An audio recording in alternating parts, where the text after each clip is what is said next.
चर अधम मला करा, ताहि दीन निज धाम। गिर जाते नर मंद मती, जो न भजहि श्री राम। आप सबके चरणों में वंदन। हरे कृष्णा। हरे कृष्ण। तो हम लोग 15वां अध्याय ले रहे हैं, जिसका नाम है पुरुषोत्तम योग, पुरुषों में उत्तम। ये एक ऐसा अध्याय है जिसको अपना नाम जो है वो भगवान ने दिया है। बाकी के 18 अध्याय आप देखेंगे, उसमें किसी में भी भगवान का नाम सच नहीं है, लेकिन इस अध्याय को भगवान ने अपना नाम दिया है। तो ये अध्याय बड़ा महत्वपूर्ण है और पूरी गीता में जिन जिन तत्वों की, जिन जिन बातों की चर्चा की गई है, वो सब समग्र रूप से इस अध्याय में भगवान ने कवर की है। एक बड़ी अच्छी बात यहाँ पे भगवान कहते हैं, जो बहुत सी हमारी संशयों को, गलतफहमियों को दूर करता है। पहला ही श्लोक, भगवान इसमें सबसे पहले इस संसार रूपी वृक्ष का वर्णन करते हैं।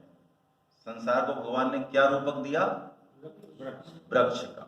देखिए आप, बहुत ही पहले श्लोक को हम थोड़ा एक्सप्लेन करेंगे, फिर आगे चलेंगे अच्छे से। तो भगवान कहते हैं, पहला ही श्लोक जो बोलते हैं बड़ा लक्षण है, ऊर्ध्वमूलः मधः शाखम अश्वत्थम प्राहुरव्ययम्। भगवान कहते हैं ये संसार रूपी जो वृक्ष है, इसका मूल ऊपर है, इसकी जड़ कहाँ है? ऊपर। प्राय जो वृक्षों की जड़ होती है वो कहाँ होती है? नीचे होती है। और वृक्ष बढ़ते ऐसे हैं ऊपर की तरफ, लेकिन ये संसार चूंकि इसकी जो जड़ है वो ऊपर है और ये बढ़ता जो है वो नीचे है। तो हमारा बार बार जन्म मरण लेना, हमारा कर्म करना, कर्म फल भोगना, ब्रह्मा जी का क्या रोल है, ये सब भगवान ने बहुत अच्छे से रूपक से समझाया है। भगवान कहते हैं जड़ मैं हूं, यानी मूल, यानी ओरिजिन, कारण, महाकारण, जो भी आप कहें वो सब कौन है? मैं हूं। और जड़ से ही जो है वो वृक्ष बनता है।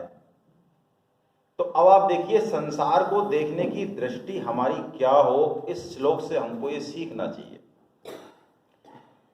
मैं एक सिंपल सी बात आपको कहता हूं, जो कई क्वेश्चंस का जवाब हो जाएगा इसमें, कि हम यदि किसी वृक्ष को पल्लवित, पुष्पवित करना चाहें, अभी अभी सर ने बहुत अच्छे से एक्सप्लेन किया, बहुत अच्छे से। और उस समय मैं गोयल साहब को बुलाने गया बाहर से स्पेशली, कि सर परोपकार और परमार्थ का अंतर बता रहे हैं बहुत अच्छे से, तो सर आप प्लीज, अच्छा अभी चल रहा है क्या? मैं समझ रहा खत्म हो गया, मैं कि नहीं चल रहा है, आप अटेंड कीजिए। तो इस परोपकार और परमार्थ का भी समन्वय ये श्लोक बड़े अच्छे से करता है, समझते हैं हम।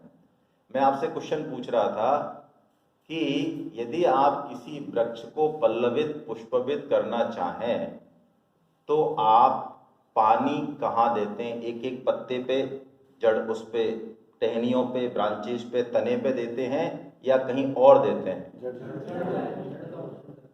अच्छा, और फिर पेड़ का हो जाता है पोषण। बड़ा जोरदार मामला है। तो जड़ दिखती है आपको? बड़े जोरदार आदमी है। जो दिखती नहीं है उसको हम पोषण करते हैं, और जो दिखता है उसको हम, बस यही सब कुछ छुपा हुआ है, सारा रहस्य छुपा हुआ है। हम परोपकार पे जोर इसलिए देते हैं, और स्वामी जी और गीता बार बार उसका नेगेटिव कन्नोटेशन नहीं देते हैं, लेकिन हमारी उस वृत्ति को चेंज करना चाहते हैं। वो यही कहते हैं कि जो नहीं दिख रहा है संसार में, वही है परमात्म तत्व, वो जो कि उसका मूल है। जो दिख रहा है हम सिर्फ उसी के पालन पोषण में लगे हो, ये दिख रहा है। तो ये दिख रहा है, ये तो कोट पैंट है। अब कोट पैंट आप रेमंड्स का पहन लें, चाहे किसी का भी पहन लें, लेकिन जिसको पहनाया जाएगा उसकी हम परवाह ना करें।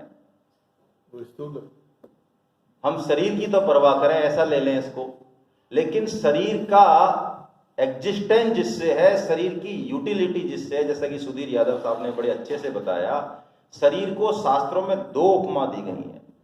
शरीर को अधम भी कह दिया, बड़ी जोरदार बात है, ये शास्त्र कहते हैं, और शरीर को ऐसा विलक्षण भी बता दिया, बिल्कुल नेगेटिव कन्नोटेशन है दोनों। क्यों? अधम भी कह दिया शरीर को और विलक्षण भी कह दिया।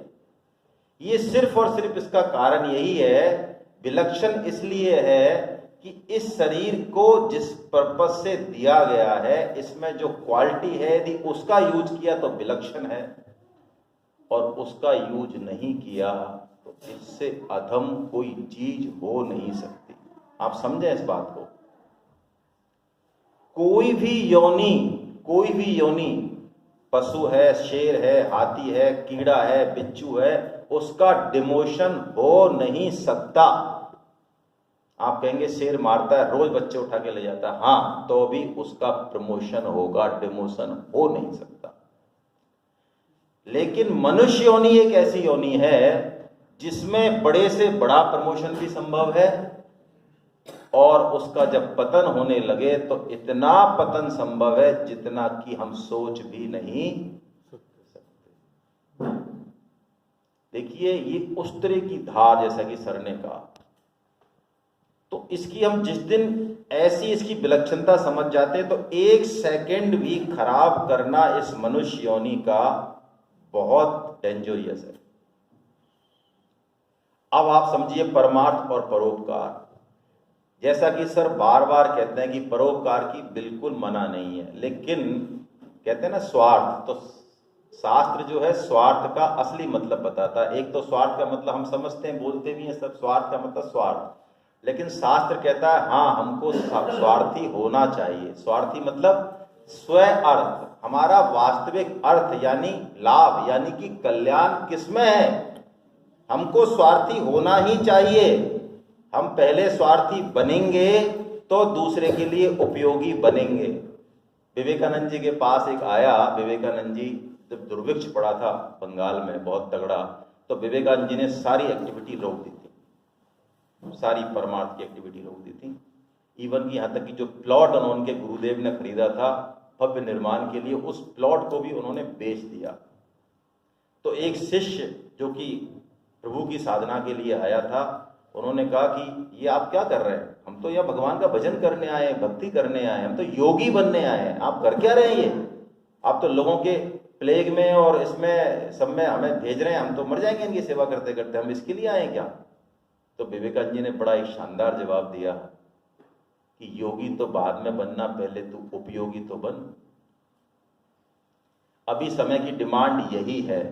तो भक्त को ये बहुत अच्छे से पता है कि यदि मैं भगवान की सेवा करता हूं तो अल्टीमेटली इस संपूर्ण संसार की सेवा स्वतः ही होती है, और वस्तुतः वो संसार की सेवा करता ही नहीं है, संसार में भी वो परोपकार करता है, तो उसकी दृष्टि बिल्कुल अलग है। उसके सामने संसार है ही नहीं, संसार के रूप में उसके सामने भगवान ही प्रकट है। तो फिर अहंकार का कोई मतलब नहीं, और यही वास्तविक परमार्थ है, यही वास्तविक परोपकार है।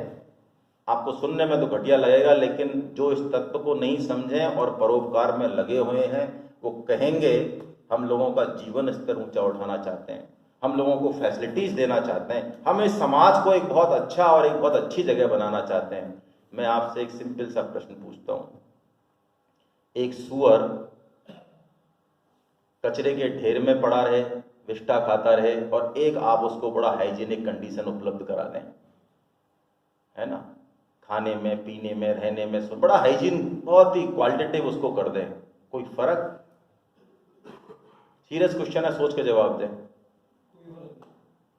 कोई फर्क नहीं है।